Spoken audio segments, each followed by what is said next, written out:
그럼 빈체제란 무엇인가? 이것은 빈회의를 통해 가지고 성립이 된 것인데, 여기에서 빈은요, 우리가 알고 있는 그 빈이 아니라 이 빈이 되겠습니다. 빈이 수도인 나라가 어디가 있죠? 그렇죠. 오스트리아. 비엔나를 나타내죠. 그렇기 때문에 오스트리아에서 회의를 한다 이거지. 근데 갑자기 왜 회의를 하냐? 그럼 지난 시간은 우리가 살짝 복습을 해야 돼요. 알겠죠? 우리 지난 시간에 이전 단원 지난 시간에 나폴레옹이 황제기 같이 배웠었죠. 그쵸? 나폴레옹의 황제기, 프랑스 혁명. 자, 그래서 이 나폴레옹이 통치를 시작하게 됨으로써 여러 나라들, 유럽 국가들과 전쟁을 했었잖아. 그래서 나폴레옹 전쟁으로 유럽 사회에 다양한 이념이 확산되게 된다는 거야. 다양한 이념이 확산되게 된다. 여기까지 이해되셨죠? 그러면은 어떤 이 이념이 확산이 되냐?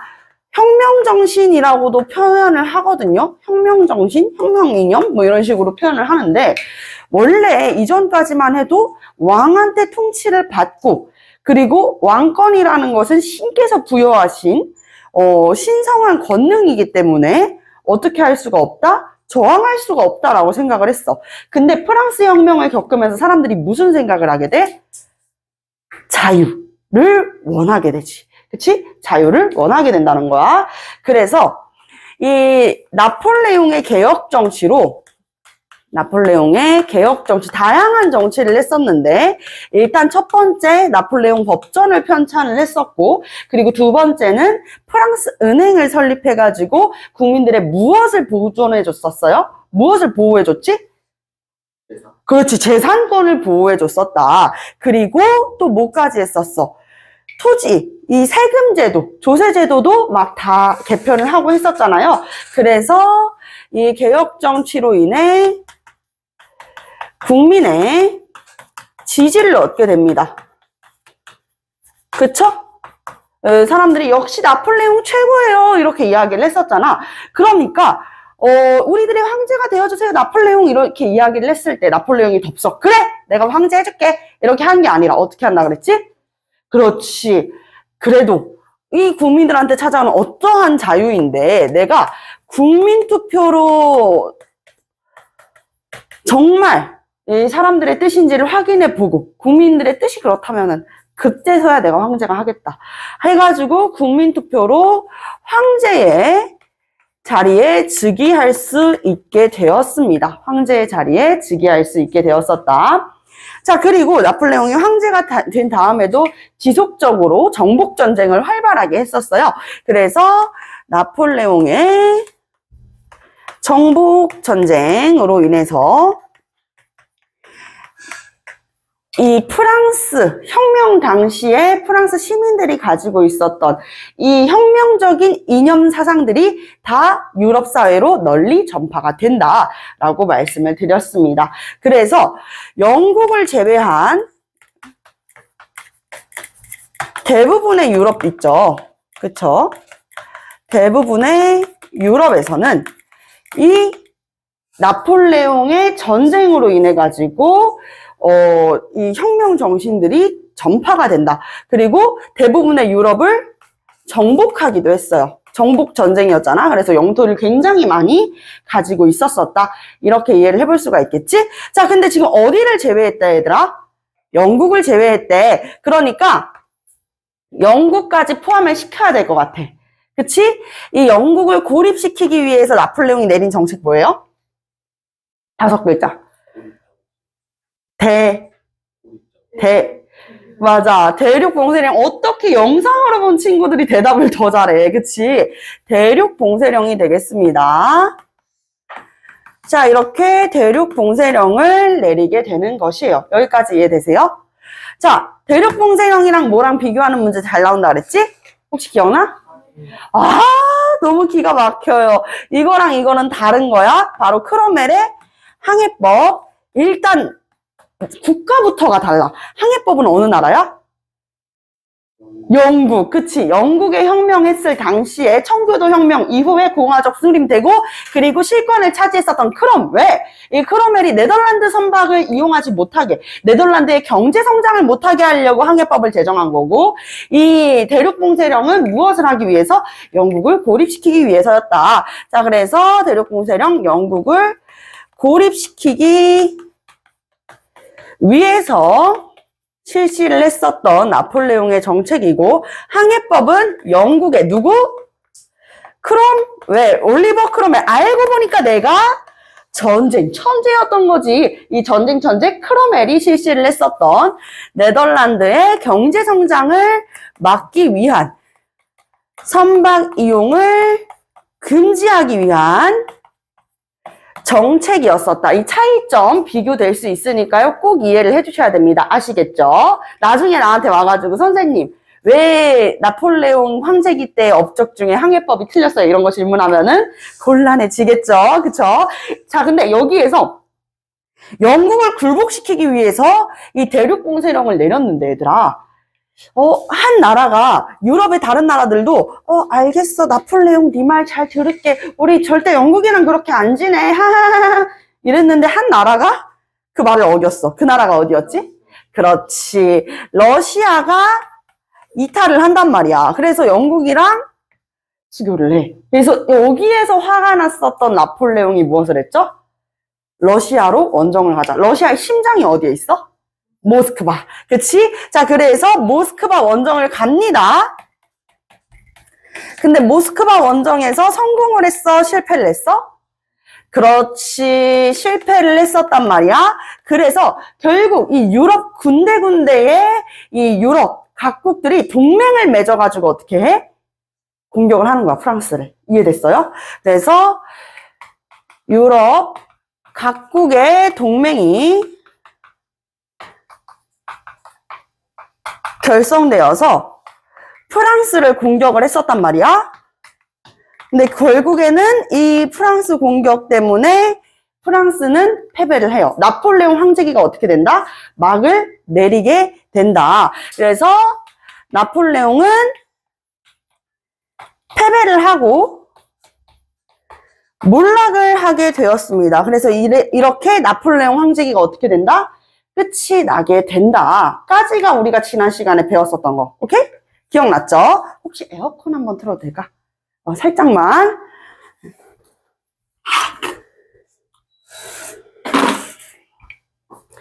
자, 그렇지만 나폴레옹은 이렇게 몰락하긴 했지만 이 이후에 나폴레옹의 이 혁명으로 인해 가지고 두 가지 사상이 널리 전파가 된다는 것이야. 첫 번째는 프랑스 혁명 이념이 유럽 사회에 널리 전파가 돼요.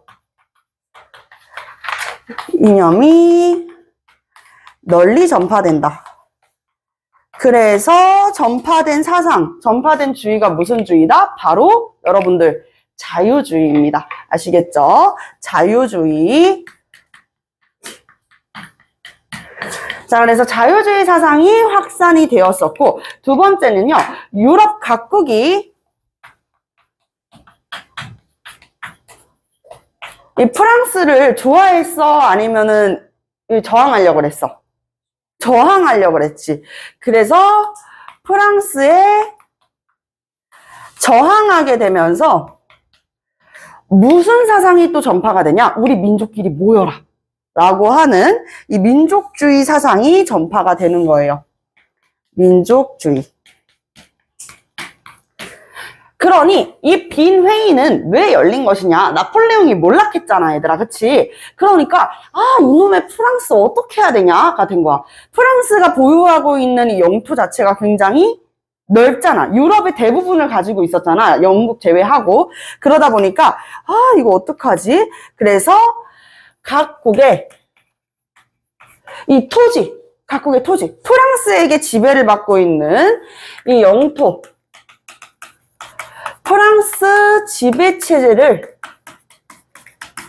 어떻게 해야 돼요? 개선을 해야 될 거 아니야. 그래서 각국의 영토와 프랑스 지배체제에 대한 이 논의를 하게 되는 거예요. 야, 이거 이제 프랑스 이제 끝인데 우리 어떻게 할래? 해가지고 무엇 전후로 되돌리자? 프랑스 혁명 전후로 되돌리자 라고 했었던 게 바로 빈 회의였다는 거야. 프랑스 혁명 전후로 되돌리자 가 포인트야. 이해되세요? 요게 포인트라고. 빈 회의라는 것을, 그래서 이 빈 체제의 성격을 고르시오라고 하는 문제들이 충분히 나올 수 있어. 오늘 여기 지성이가 선생님한테 질문을 했었죠. 선생님, 국수주의가 뭐예요? 선생님, 아니면은 이제 또 뭐 세계주의가 뭐예요? 뭐 귀족적 성격이 뭐예요? 이런 식으로 골라서 맞추는 문제들 있잖아. 성격을 고르는 문제. 자, 이 빈 체제의 성격으로는 요렇게 알고 있으면 돼, 얘들아. 잘 들어요. 복고주의.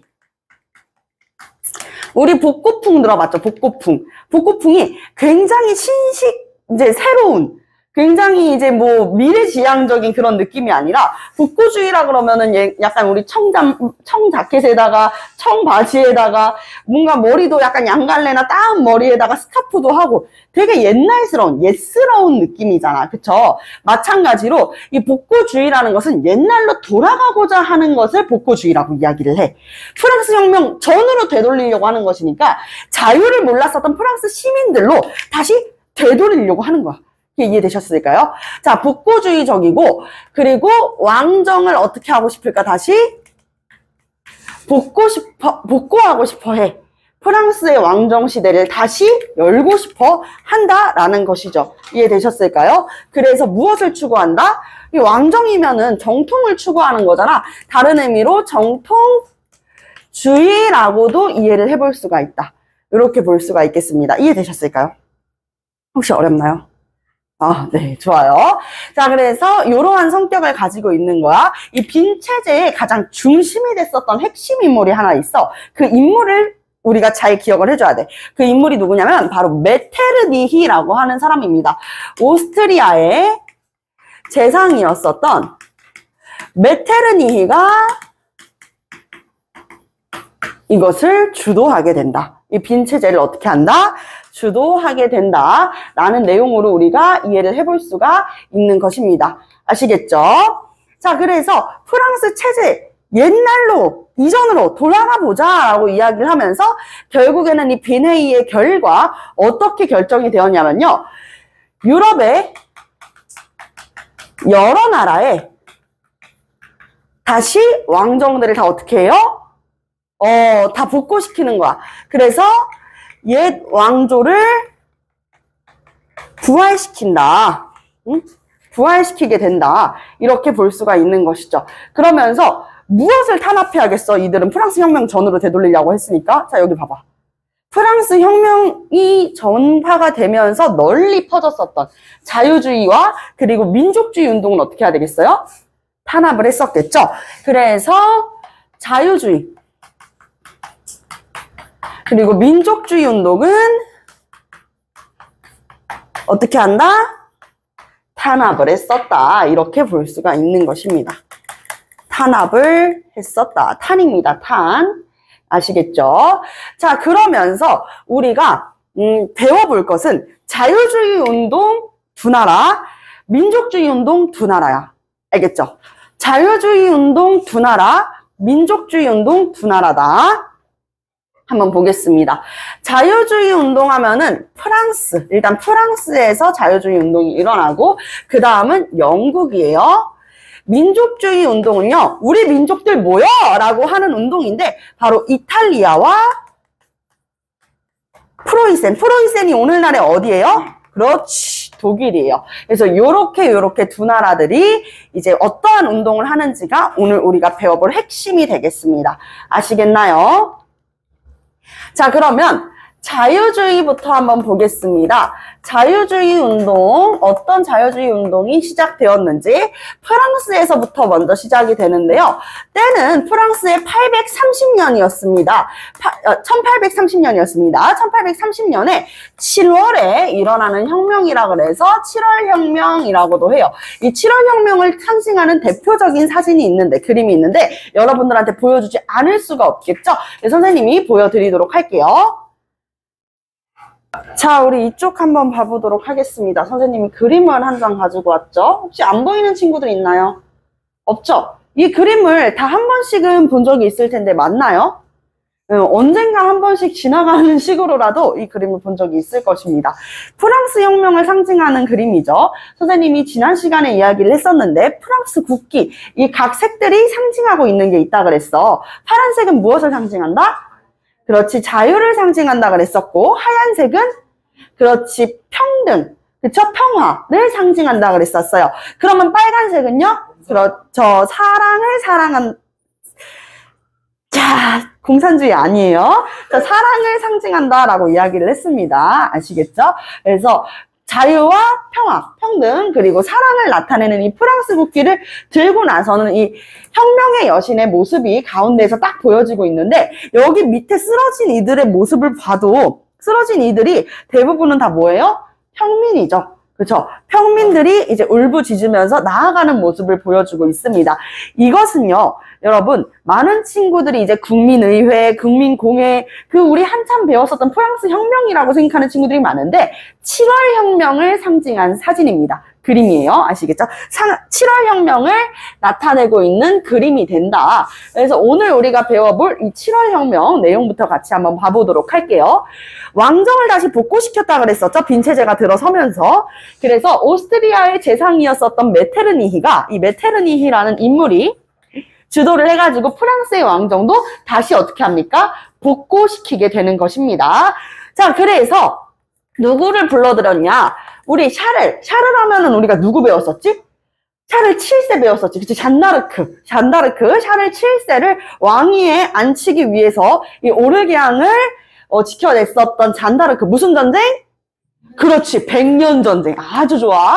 100년 전쟁. 프랑스와 영국 간에 이 왕위를 놓고 전쟁을 했었던 것이잖아요. 그쵸? 샤를 7세가 기억이 날 텐데, 이는 샤를 10세입니다.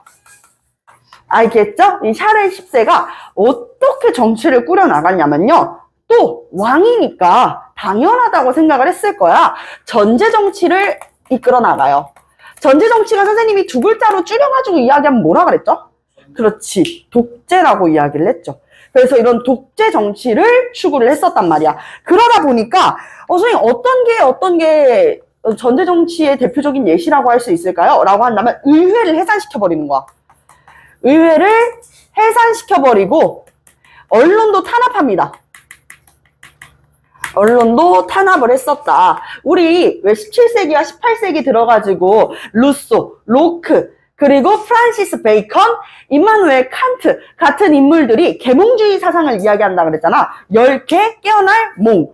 뭐예요? 멍청하면서 깨어나게 해준다 그랬었잖아요. 그래서 국민주권론도 나오고 삼권분립, 몽테스키에의 삼권분립도 나오고 그랬었잖아.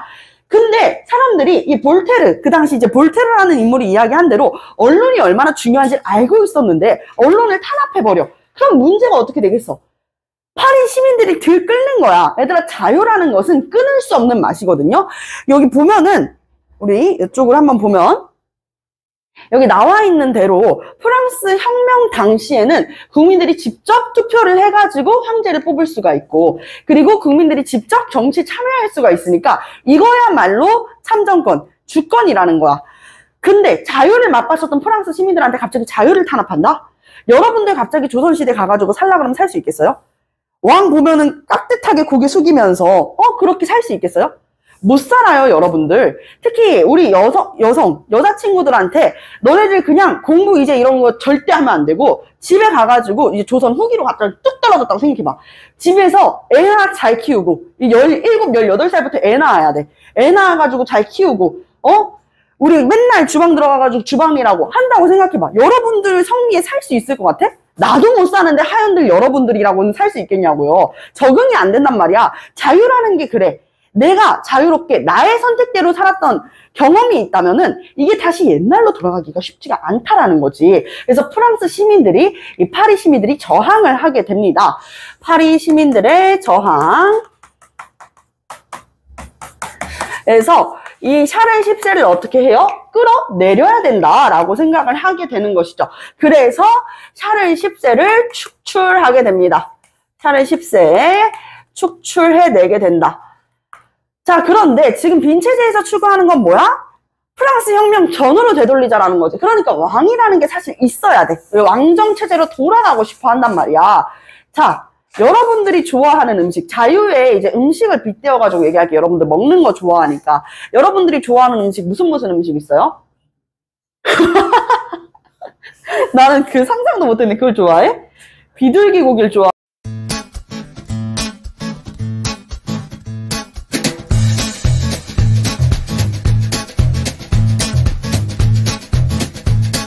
학원으로 전화 주세요.